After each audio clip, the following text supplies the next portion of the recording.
তোমরা যারা নামাজ আদায় করো না, নামাজ কঠিন কিছু তো নয়। আমি তোমাকে কি নামাজের একটা নমুনা বলবো? দেখো নামাজ কি জিনিস।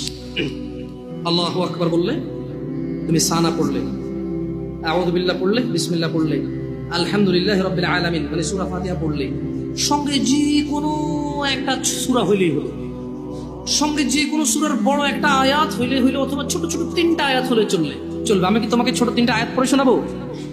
আউযু বিল্লাহি মিনাশ শাইতানির রাজীম, ওয়াল মুরসালাতি উরফা ফাল আসিফাতি আসফা। দুই আয়াত হয়ে গেছে।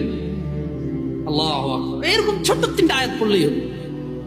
কুল হুয়াল্লাহু আহাদ আল্লাহুস সামাদ লাম ইয়ালিদ ওয়া লাম ইউলাদ ওয়া লাম ইয়াকুল লাহু কুফুয়ান আহাদ। তো জামশেদ ভাই, নামাজ সহজ কিভাবে?